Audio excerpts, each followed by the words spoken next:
Hello friends, very good evening. আশা রাখি সকলে ভালো আছো, সুস্থ আছো, আর আমিও ভীষণ ভীষণ ভালো আছি। তোমাদের সকলকে অনেক অনেক ভালোবাসা জানিয়ে আমার নতুন একটা ব্লগে সবাইকে স্বাগত। এটা হচ্ছে 18 তারিখ, ওই সন্ধেবেলায় বলতে পারো, 8:30-9টা বাজে। পম আজকে একটু তাড়াতাড়ি বাড়ি ফিরেছে, 8টা নাগাদ ফিরে দেখো এখনও পায়েস রান্না করছে আর সব কিছু নিয়ে গুছিয়ে বসেছে। তো তখন একটুখানি মাঝে মাঝে আমি একটু ভিডিও নিয়ে নিচ্ছি। অন্য বছরও 19 তারিখ আমার জন্মদিন ও বাড়িতে থাকে, প্রত্যেক বাড়ি ছুটি নেয়, কিন্তু এবছর ডিপার্টমেন্টাল এক্সাম পড়ায় ও কালকে ছুটি নিতে পারবে না, তো সেজন্য আগের দিনই পায়েসটা রান্না করে রাখছে। তো চালটা ধুয়ে দেখো এখানে ঘি মাখিয়ে রেখেছে, তেজপাতা দিয়ে দিয়েছে দুটো। আর এদিকে আবার কি করছে দেখো, একটু ঘন করে আমুল দুধ গুলে নিয়েছে বাটিতে, আর দুধটা তো জাল করতে বসিয়েই দিয়েছে।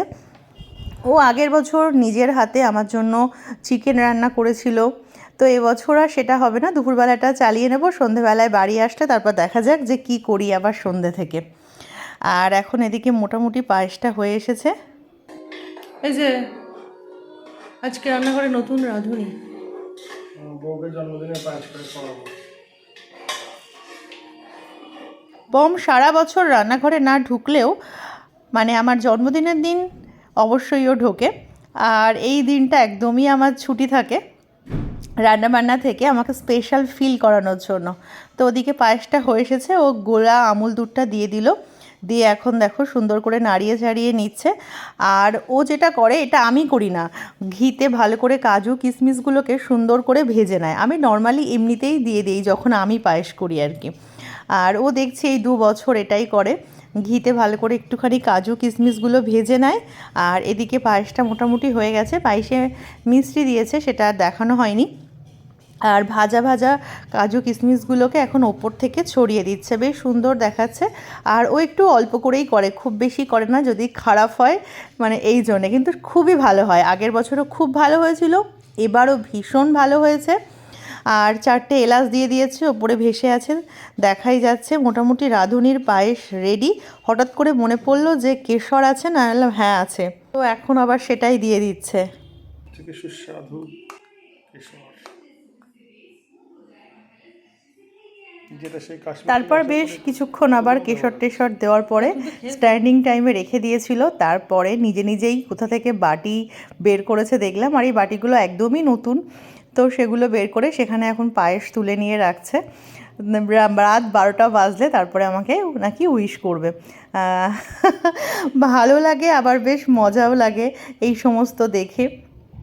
যেহেতু ও সকাল 7টার ট্রেনে যাবে, তো অনেক সকাল সকাল ওকে উঠতে হবে, ওই জন্যই ও সব কিছু একদম রেডি করে রাখছে। আর তারপরে আমরা সবাই শুয়েই পড়েছিলাম, দেখো আমাদের মশারি টানানো রেডি। তো 12টার সময় ও তারপরে আবার আমাকে ডেকে তুলেছে। তো আমি আমার ফোনটা নিয়ে একটা ছোট রিলসও রেডি করছি, আর সেই সাথে ও আমাকে উইশ করছে। Happy birthday to you, happy birthday. আমার দাও। দুষ্টু যেহেতু দুপুরবেলায় ঘুমায়নি, দুষ্টু ঘুমিয়েই পড়েছে, আর সোনু পাশ থেকে বলছে ক্যাডবেরিটা আমাকে দাও। আর দুষ্টু যদি জেগে থাকতো তো এতক্ষণ ক্যাডবেরিটা খেয়েই নিত। তো চলো আবার দেখা হচ্ছে পরের দিন, মানে 19 তারিখ সন্ধেবেলা থেকে আবার ফিরে আসছি। Hello friends, very good evening. এখন সন্ধ্যে 6:30 7টা মতো বাজে। আজকে পম একটু তাড়াতাড়ি বাড়ি ফিরেছে অফিস থেকে, তো আমরা এখন একটু বেরোবো। অন্য বছর বাড়িতেই থাকে, এবছর ডিপার্টমেন্টাল এক্সাম ছিল, সেই জন্য ছুটি না নিলেও তাড়াতাড়ি ফিরেছে। আগের দিন পায়েস নিজে হাতে রান্না করে রাত 12টার সময় খাইয়ে উইশ করেছে। মোটামুটি দিনটা ভালোই গেল। আর এখন একটু বেরোচ্ছি, তো চলো কি করতে থাকি, তোমরা সাথে থাকো, দেখতেই পাবে। চলো, এখন আমরা দুজনে একটু বেরিয়েছি কোয়ালিটি টাইম স্পেন্ড করতে। পম 5:30 6টা নাগাদ অফিস থেকে ফিরে এসেছে। সোনুর কালকে এসএসটি এক্সাম আছে, ওই জন্য আঙ্কেলের কাছে ও পড়ছিল।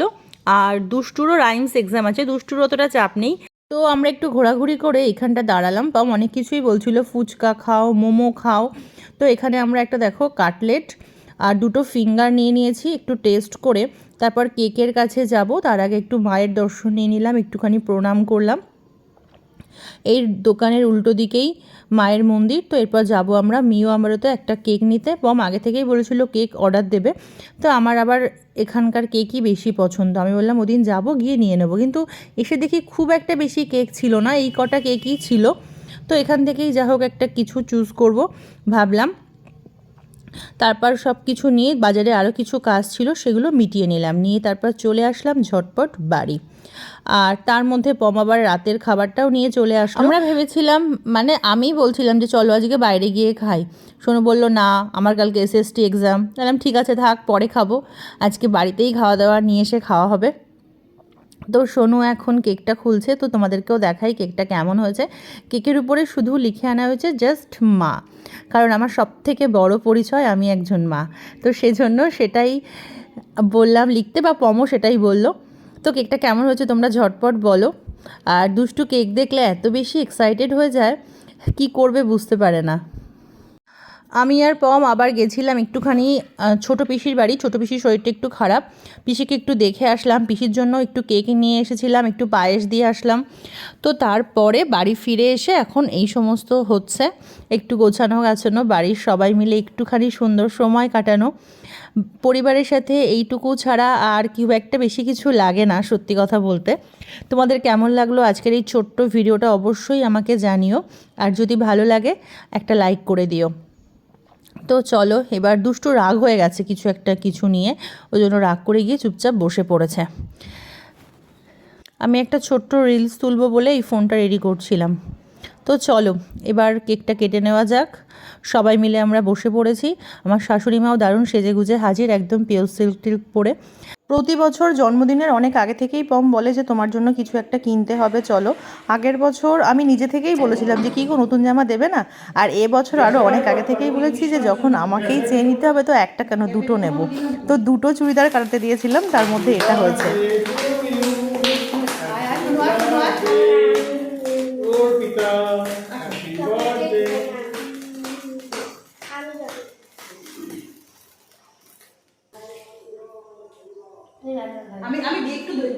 দুষ্টু পুরো নিজের ইচ্ছে মতো কেকটা খাবে, আর সোনু খাবে না, তাও আমি বললাম যে একটু খাও। ও কেক পছন্দ করে না একদমই খেতে। তার মধ্যে এখন রাতের ডিনারে আমাদের আনা হয়েছে বিরিয়ানি, সেটা খাওয়ার জন্যই সোনু দুষ্টু দুজনেই ব্যস্ত হয়ে গেছে। তো আমার চুড়িদারটা কেমন হয়েছে ঝটপট জানিও, আর একটা নিয়ে এসো তোমাদের সাথে শেয়ার করব।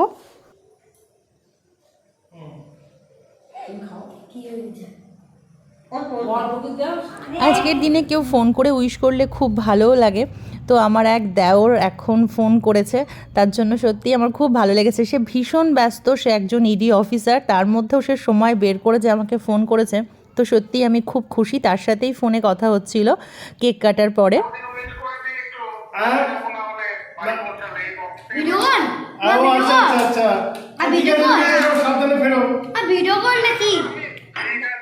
হ্যাঁ হ্যাঁ হ্যাঁ ঠিক আছে ঠিক আছে, ভালো থেকো সাবধানে থেকো। হ্যাঁ তো বম একদম আমার প্লেটে বিরিয়ানি সাজিয়ে দিয়ে সোনুদুষ্টুকে তো অলরেডি আগেই দিয়ে দিয়েছে, নিজে ওইভাবেই খেতে বসে গেছে। তো চলো আজকের মতো টাটা, তোমরা সবাই ভালো থেকো সুস্থ থেকো। আজকের মতো বিদায় নেই, দেখা হবে আবার খুব তাড়াতাড়ি নেক্সট ব্লগে। টাটা।